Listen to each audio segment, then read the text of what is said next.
everybody to the Everyday Real Estate Investor Podcast, where we talk about investing in real estate and talk to people that are doing real estate investing, but they're also living busy lives. You know, we've all got a lot going on. So how do you get involved in real estate and still be doing other things that you're doing, whether that's a professional career, family, or you just have a hobby or whatever that is, you still want to be involved in real estate, but don't have time maybe to be full-time investing. So maybe that's a goal at some point, but right now you're just trying to use that extra time to get involved in real estate, and so that's what we're doing. So I'm here today with Victoria and Devin Geiger, and excited to have them here to talk a little bit about real estate and what they've done. Yeah, thanks for having us. Thanks for having us. Appreciate you guys being here. So tell us a little bit about your background first and kind of where you guys have been spending your time over the last few years and how you got involved in real estate investing first. Yeah, I was the first one to get kind of involved in real estate. I had a personal finance teacher in high school who was a real estate investor, and he brought in a guest speaker that was renting out all of his extra bedrooms while he was in college, and he was living for free. And as a senior in high school, I thought, wow, that's smart. And so that was my first introduction to real estate. I started reading books and meeting with people, and then I got into college, and I was like, that's one of my goals, is I want to, while I'm still in college, rent out rooms and start investing. And I met Devin while we were in college and shared my vision with him of just, this is a cool opportunity. And then we had our first property when I was a senior in college. And awesome. So you guys started super early. Got started super early, and right when a month after we got married. Yeah, and that was not much after my first real introduction, because I had not really no interest. Like I wouldn't have said no to it, but I just hadn't had much involvement with it. I didn't have anyone that was involved with that in my life growing up. Like you had your high school teacher doing that, but I had more of maybe a bad taste, because I always just heard the horror stories. That's all I ever heard from investing was horror stories of landlords and slumlords and all that kind of stuff. And so I always felt like I had a little bit of that more going into it, and then talking through it with Tori and stuff and realizing all the benefits and how it actually aligned with what I wanted to do, which was more of the entrepreneurial side of things. I always wanted to run my own business, and how that actually lined up really well with what I Awesome. wanted to do. Yeah, it's really easy, I think, to get, the horror stories are what you hear, right? And so it's really easy to think on the negative side, and you have to be ready for those things, but you don't want those things to hold you back from getting involved. So awesome. So it sounds like that you kind of touched on it a little bit as far as what you guys, but talk a little bit more about what your strategy has been. And it sounds like it was influenced by this speaker that you had when you were in your class. So yeah, so when we bought that first property, our strategy at that time was to buy a property a year and just move into it, and then we just keep moving out of them and just turn them into rentals every year.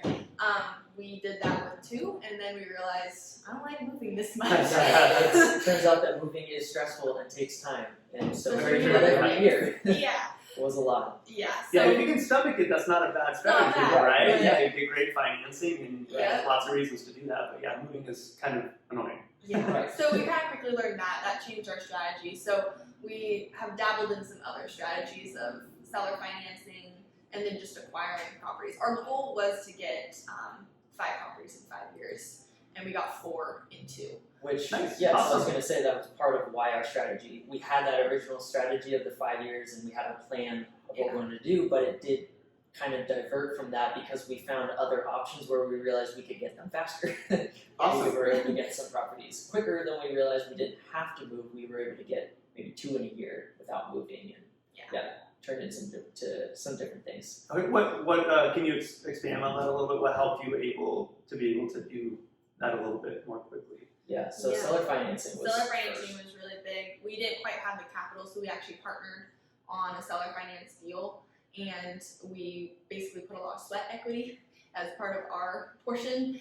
Plus, we were able to finance parts of it, so we leveraged a lot of it, and then we were able to kind of buy into that property in that way. Awesome. So your contribution to that was the sweat equity and the work, right? A lot of work and paying for materials for the repairs and Awesome. stuff. Yeah. Yeah. So I think that's I really want to touch on that really quick because I think a lot of people, especially when they're starting out, are like, really have anything to offer. Like, what am I don't have the money to invest. I don't have, I can't finance something or whatever that hurdle is. And so they just don't do anything, right? So, but the key is to say, what can you offer, right? Well, you can offer some of your time, some of your skills, or learning those skills as you go. I don't know how, That's what it was. YouTube. yeah, right.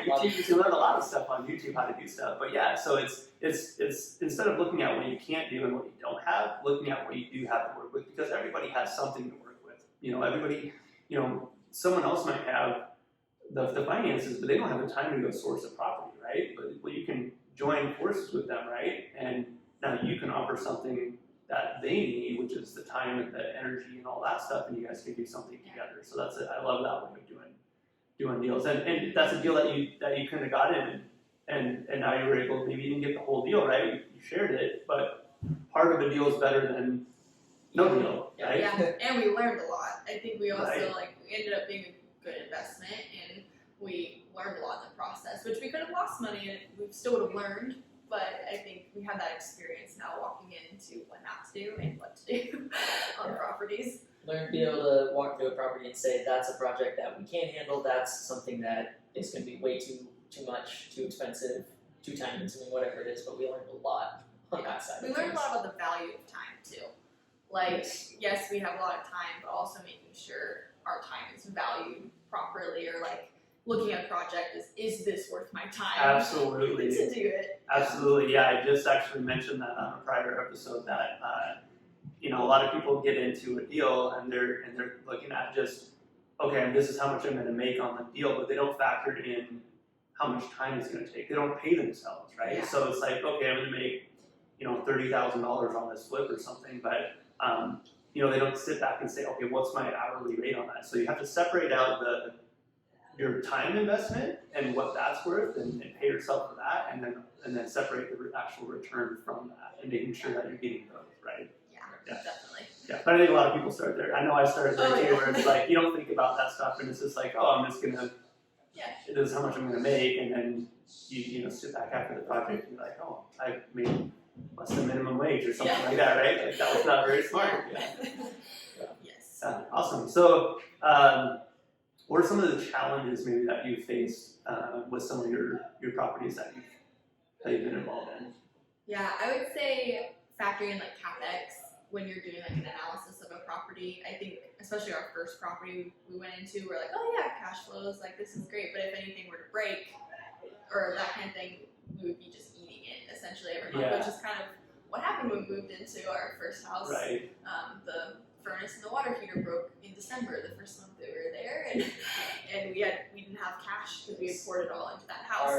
Our cash went towards our down payment, and then immediately ripping out all the flooring and putting new flooring in, and so we just didn't have a lot of cash available to do that. So it's kind of like pick one or the other.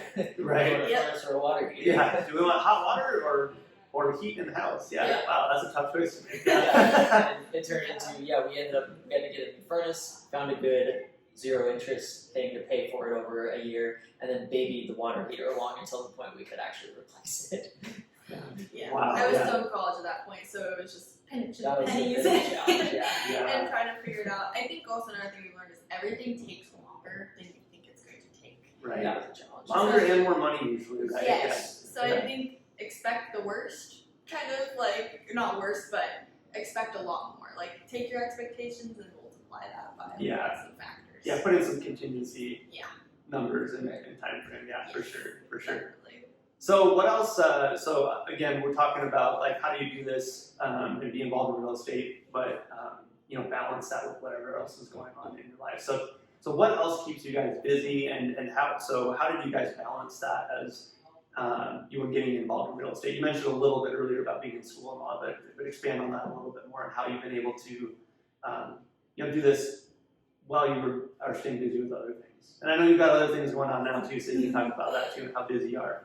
Yeah, I would say finding the balance is kind of like learning to set boundaries. Like, yeah, you have your goals for real estate, but also not being willing to sacrifice certain things. Because I know when we got into some properties, our time is valuable and stuff, but also our time together. Doing things, we learned that of like, it's not fun when one person's having to go work on something somewhere and the other person, you don't get to be together. So I think we learned what you're not willing to sacrifice Yeah. instead of. Which, yeah, and we both were, like I mentioned, entrepreneurial type minded. So starting our own business took up a lot of time. That was stuff we wanted to do. We were both involved with track, and I've continued to coach track at the high school and college level, and so that's something that takes time away, right? So yeah, learning to balance all those things. There was a lot to balance, and you want real estate to be passive, but kind of the trade-off, at least up front, is it is your time, not necessarily Yeah. cash. So Yeah. that was where our time was going, or trying to balance. We're going to use our time instead of cash, but how much time do we have left over because we have another business? I have a full-time job outside of that as well, and coaching track, having time for each other. Yeah. Right. Also, Yeah. Yeah. I think we kind of got lucky because we run our company together. I mostly run the day-to-day, and then he's a little more behind the scenes with our bookkeeping and consulting company. And then I also have a book and a blog and consult women that have congenital heart defects like myself. So Yeah, talk about that for Yeah. a second. Share that, because that's obviously a hurdle It's a and big a one, challenge yeah. that you've had to overcome. So talk Yeah, about how definitely. that's gone. I was born with a heart condition, and I've had multiple open heart surgeries from the time I was a baby until my most recent surgery was when I was in high school, and I narrowly escaped cardiac arrest at a basketball game. I was defibrillated 3 times, and so Wow. huge part of my story of just having to overcome a lot of odds put against you when you're born 1 in 100 have CHD. You're born with kind of those odds of living in a world that's very unknown. I'm part of a generation that is kind of the first generation to kind of make it to adulthood with CHD. So a lot of the doctors don't really know a lot of the complications. So Yeah. living with that and making sure that we're setting a good foundation, especially financially, I think those were things that were always kind of in the back of my head. So real estate became a vehicle to be able to do that and also go after dreams that we wanted to go after. Awesome. it does create a big foundation because for us, because there is sort of an unknown, like with Yeah. health-related like expenses or anything like that, if something big were to happen, it could be a lot of money. And so real estate has kind of been our foundation to, if something were to ever happen, that we were able to set ourselves up well to be able to tackle anything like that may come up. Yeah. Well, that's awesome. I love to see when people take those challenges and they turn them into I don't want to say opportunities, but they don't let it become an excuse, right? You can very easily. I mean, that's a serious thing to be dealing with. So it would be really easy to say, well, I can't do this now, right? Or I have to take it easy or whatever, and have excuses. But you've almost used it as a reason to push forward. So that's awesome. Definitely, it's given me a lot of grit in my life of having to endure a lot of things, and I think that comes in handy when you're dealing with real estate. Absolutely, yes, absolutely. Yeah, it's we referred to those horror stories earlier on, and those do happen. So I mean, there are things that come up, and so you have to be determined and be able to overcome for sure. So I think also real estate's helped us in the dream aspect of I wouldn't be able to have written a book or be able to have some of the impact without setting that foundation with real estate. It's a big reason why I was able to publish and do that kind of stuff and impact more lives. So I think real estate can fuel your why in other areas, which I think is just why we're here. for sure, awesome. Talk a little bit about being marriage partners and business partners. It's fun. It can be challenging. Mhm. I think we had good practice because it was kind of most people thought it was weird. It was the first time in college I ever had to deal with this, but I was actually her coach in high jump. After I graduated, I came back and was coaching right away, and so we kind of that was our introduction into that different type of relationship, right? So I was coaching her high jumping in college, and then it kind of transferred to running a business together, partnering in real estate, all of that, and yeah, I think it's really fun. I think it's enjoy great. it. It's fun. It's hard not to turn dinner discussions into business meetings, but Yes, it is. The Yeah. separation of The separation business is and relationship can be difficult for us, but I think that's a challenge for many couples that are in Yeah. that is especially if it's something you're excited about, right? Yes. It's you have to create those boundaries where it's like it's okay to be talking about that stuff because it's you're excited about it and it has to do with building your future together and all of that stuff. But you also have to draw the line somewhere sometimes and not always talk about business. And I'm terrible. You should ask my wife. I try really hard, but I'm always thinking about that stuff, and so it just naturally comes out in our conversation. So Same.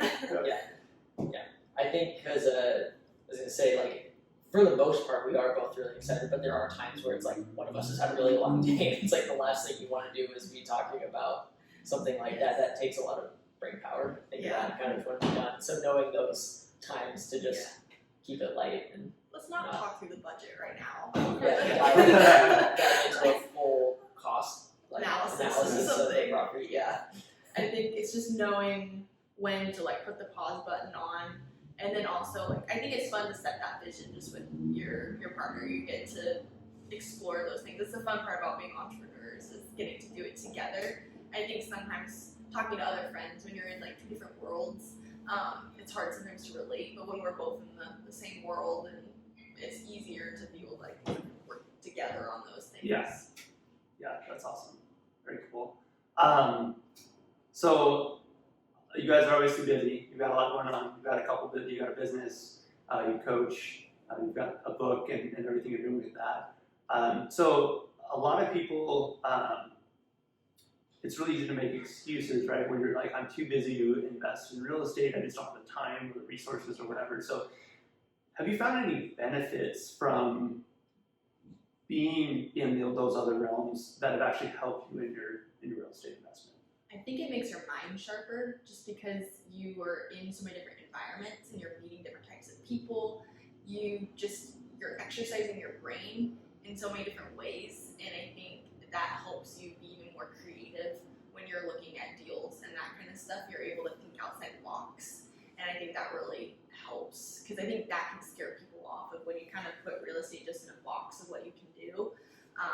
You kind of get trapped. Yeah. I think it's easier to be creative. Okay. Yeah. I'd agree. It's problem solving for me that has helped. I think real estate has helped me problem solve so that in other areas of my life, and it's kind of gone both ways, that I'm just a better thinker when it comes to that, like problem solver, creativity. All of that has definitely improved, I would say, from real estate. Awesome. Have you made any mistakes? So we've been pretty lucky that the time that we came in to real estate a few years ago, that we came in at a very good time. Market's been pretty helpful. The market's Yeah. been pretty nice to us. Yeah. For the first couple of years, it was very nice, and we were pretty conservative with our approach. I wouldn't say maybe mistakes, but I would say the mistake would be for us, and it's kind of a constant battle, is our workaholic tendencies. That when we go into a project or a home that needs a lot of work, it turns out financially great for us, but the mistake might be the time commitment that we underestimated. Yeah. And so I'd say that's been our biggest mistake, is underestimating the time that it's going to take, because we both tend to lean more towards the workaholic side of, we'll just put as many hours as we can into things to get it done. Which that's not necessarily, I mean, that's a good trade. It can be a good trade. It can be, until it affects like our relationship or something, Yeah. because we're super late or tired all the time and just not healthy. But So it's basically maintaining priorities within that. Yeah. I think that's Well, it's hard to do when you have a project going on and you've got timelines and budgets and all of that stuff. Yeah, you have to be really intentional about that. Yeah. It's hard for that house not to become like sticking, kind of like you kind of resent the house in a way of just, it can quickly become that if you don't get your priorities straight. Absolutely. Yeah. I think a lot of people hit that kind of wall in the middle of a project. Like, Yeah. is this worth what I'm doing? Like, is it worth the struggle? But it is. usually is. Yeah, definitely. Yeah. You just have to be prepared to hit that wall. Yes, for sure. I think that's a key point. Yeah, you have to know that that's going to happen at some point in this future, so you're ready for it, because otherwise it can knock you down and hit you by And surprise. you cut the deal short too. Something Yeah. that could be a really great deal, you cut yourself short if you can't see past the wall. Yeah. So why do you think people should be involved in real estate?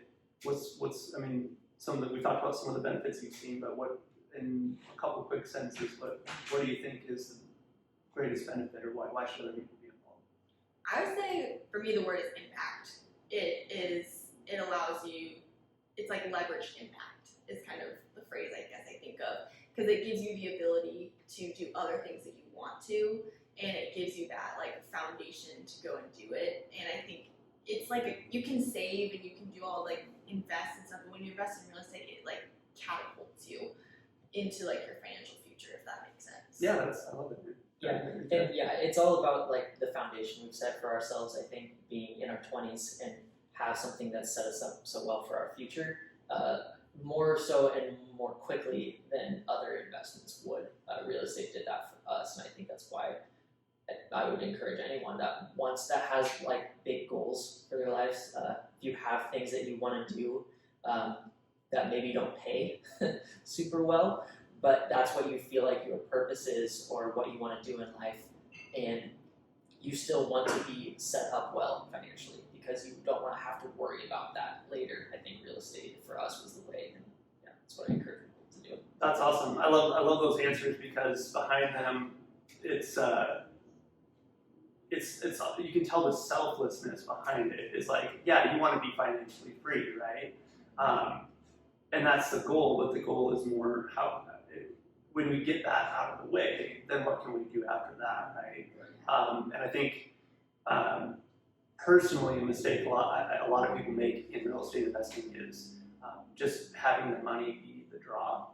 And there's nothing wrong with building wealth, and there's nothing wrong with having financial freedom, but when you have that as a target and that's the only target, it becomes, it's obviously there's the selfishness to it, but then it's not a long-term why, right? It doesn't drive you. When things get difficult, it's a lot easier to quit when all it's about is the money. Yeah. And you can make some really bad decisions, and you can, when that's the bottom line of what you're after, you're not looking out. You're looking out for only yourself, and so you can make selfish decisions. You can, you're going to hurt business partnerships potentially. All that stuff starts to come in because deep down, that's all you're after is the money, right? So you're going to do whatever it takes to get it. Yeah, and so much of the farther you get into real estate, you realize the more and more relationships play a part in it, and maintaining contacts with people, and just the more relationships you can have with people, the easier and the better it's going to be for you. So yeah, when you're pretty selfish with your goals and intentions, it's going to be a lot harder to do that. Absolutely, yeah, and especially if you're getting into the bigger realms of apartments or commercial real estate and syndication and partnerships. I mean, all of that stuff, or the majority of it, happens with people working together. So if you're only focused on you and what you can get out of it, you're going to have a really tough time finding partners and getting in on those bigger deals too. Yeah. I think people are surprised once they like made it, quote unquote, and they don't have anything like beyond that they want to do.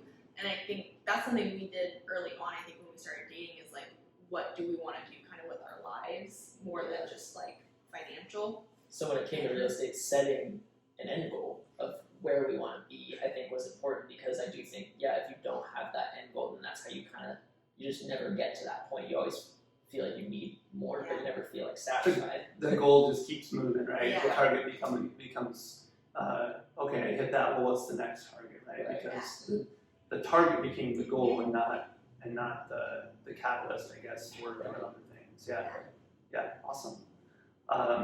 Well, tell us about one other big goal that you have moving forward.